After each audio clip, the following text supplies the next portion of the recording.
Hey guys, welcome to the channel. My name is Rich. The name of the channel is Rich the Return Rider. For all of you guys that's here for the first time, thanks for tuning in. For you guys that's return viewers, I appreciate you coming back. For all of you that have subscribed to the channel, appreciate your support. For you folks that haven't yet subscribed, man, hit that subscribe button so we can continue to bring some of this content. This channel is based on my journey back into riding motorcycles after being away for 20 plus years. I've been back on riding now about 3 years or so. What you're looking at here today, guys, is this is my 2019 Honda Goldwing. This is the manual version. This is Ruby. And what I try to focus on in this channel, guys, is bringing you guys along as I get back into riding, learning as much from you guys as I can, and also sharing what I learn with the return viewers especially. And you know, it's interesting that I named the channel the Return Rider because I noticed on every channel or on everything that I see, there's so many folks that have taken, like me, I've taken about 20 plus years off, that have taken a hiatus off of riding motorcycles, and it's for many different reasons. One of the reasons I stopped in the past, again guys, was because of safety and what I deem to be, of course we know, a very dangerous hobby. And so on this journey back into riding, guys, I'm learning a lot of things about safety, and a lot of it I'm learning from you guys, from your comment section. What has inspired this video is a comment left in the comment section with these World Motor drop guards, and talking about the drop guards of the motorcycle and the protection for the motorcycle. I'm usually focusing on the safety classes, the Jerry Palladino's, the ride like a pro, Robert Simmons, be the boss of your motorcycle, and all these channels from these folks that's encouraging us to get out in parking lots and practice. And in the case of Robert Simmons, like he would say, knowing what to do, when to do it, and how to do it, especially for those moments that you are faced with, you know, that might be an old crap moment. One of the commenters, I'm going to refer to him as RG, you know, left an interesting and a pretty nice and detailed message on that specific video. You guys can go check it out. But one of the things that he said that I thought was important, and again, appreciate the comment. This is a learning experience for me.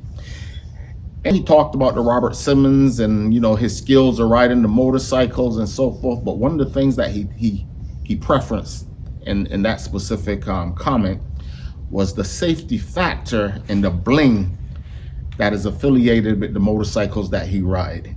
And, you know, it's not something that I've ever focused on. I bought this motorcycle. I decided I would learn to ride it before I do anything to it and focus on safety. But like he said in that video, part of the safety on these motorcycles is being seen. And a lot of the incidents that occur with our cager counterparts out there, you know, one of the things they always say is, I never saw him coming. You know, so obviously for whatever reason, the person that was involved in the accident that's in a car or a truck or whatever just never saw us. So he did say that he hoped going forward that I would kind of address making the bike more visible, you know, adding a little bling to it. Hence the name of the title of my video, adding some bling, or adding some bling to the Goldwing.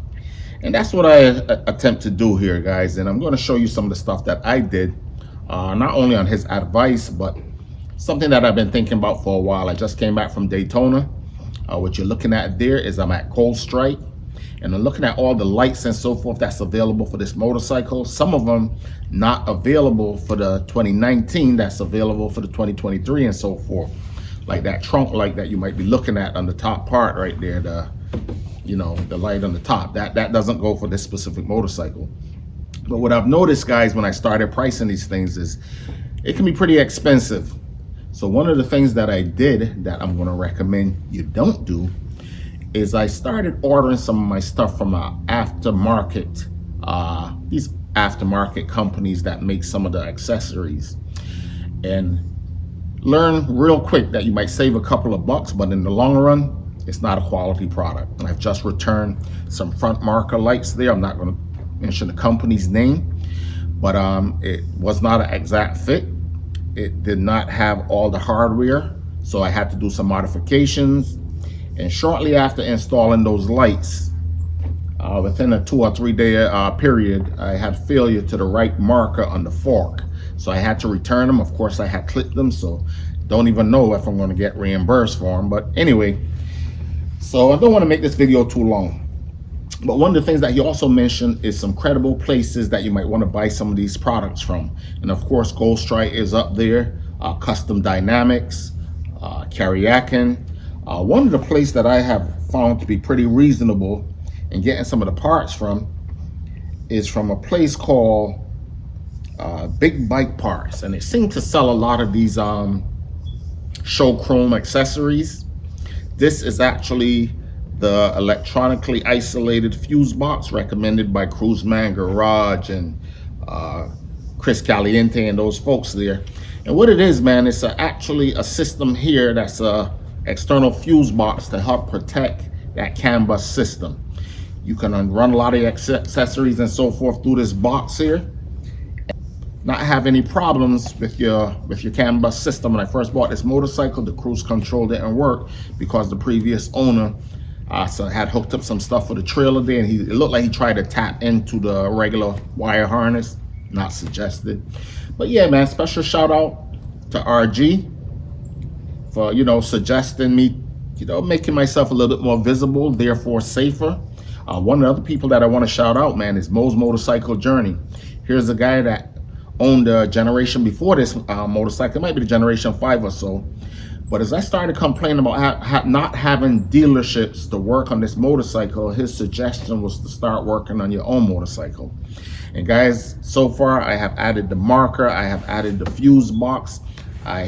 One of the first things I put on this that I want to talk about a little is something called the brake modulator.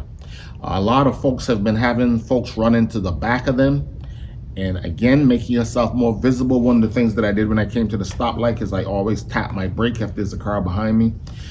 No longer you have to do that if you add the brake modulator to it. And I'm going to show you a little bit of what that looks like. What I also did is I also added some more lights to the back of the pannier, to the back of the bags here, that also give me a little bit more lighting. And I tied that modulator into that system again through this fuse box. So now when I hit the brake, everything in the back kind of dims, it flutters, it modulates. And I thought that was awesome. It looks great on the bike. Love the way it looked. So yeah, guys, I'm gonna not make this video too long. Easy installation. You're looking at there might be a little messy when it comes to the wiring and so forth, but guys, it's been great.